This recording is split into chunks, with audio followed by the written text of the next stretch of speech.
क्या बेटा, तुम एक कहानी सुनोगे? डरावना कहानी। कहानी? कैसा कहानी दादाजी? डरावना भूतिया कहानी। अरे वाह, मजा आएगा सुनने में। जल्दी सुनाइए। एक दिन की बात है कि एक आदमी अपने घर से बाहर जा रहा था।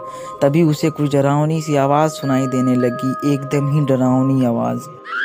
तभी वह आवाज़ से वो डर गया और भागने लगा, पर भागने का कोई मतलब नहीं था क्योंकि वो भूत उसे भी ज़्यादा स्पीड में भाग रहा था। हाँ तो दादाजी, उसके बाद क्या हुआ? उसके बाद होना क्या था, वो उसे मार कर खा गया। इसकी वजह से गांव के लोग उससे डर कर रहने लगे। रोज जो भी अपने माता पिता का बात मानकर नहीं निकलता, उसे वो भूत मार कर खा जाता।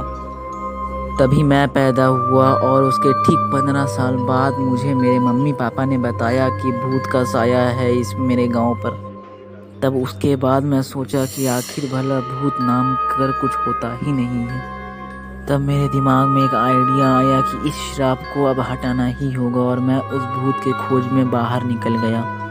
क्यों दादाजी, आपको डर नहीं लगता था भूतों से? नहीं, और आखिर 10 दिनों के बाद मुझे मालूम चल ही गया कि आखिर इस भूत के पीछे क्या राज है। क्या था? बहुत साल पहले एक आदमी की कैंसर से मौत हो गई और उसे दफना दिया गया। पर उस जगह पर एक पागल साइंटिस्ट था जो कि लाइफ को वापस लाने के सर्च में था और उसे एक ताज़ा डेड बॉडी का ज़रूरत था जो कि वो आदमी था। रात को वो मैड साइंटिस्ट उस डेड बॉडी को बाहर निकाल कर उस पर एक्सपेरिमेंट कर देता है और आखिर वो कामयाब हो ही जाता है। उसके बाद?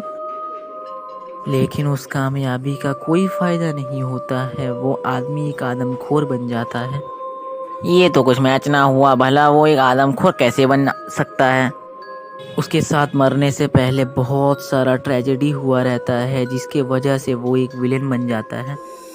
तो क्या वो उस मैड साइंटिस्ट को मार देता है? नहीं, वो साइंटिस्ट ही तो उसको वापस से रिबॉर्न करता है। एक हिसाब से वो साइंटिस्ट ही उसका फादर है। तो आपने उसे कैसे हराया? वो साइंटिस्ट 15 सालों से एंटीडोट बना रहा था और वो सफल भी हो गया था, लेकिन उसमें वो इंजेक्ट नहीं कर पाता था।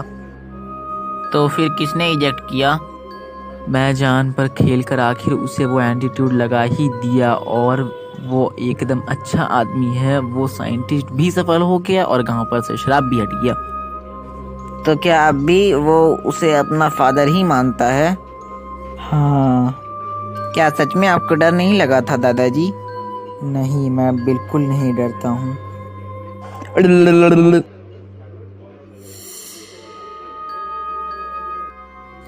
आप सभी ने तो देख ही लिया कि मेरे दादाजी कितने सच बोल रहे थे। डरावना चीज़ से वो कभी नहीं डरते थे।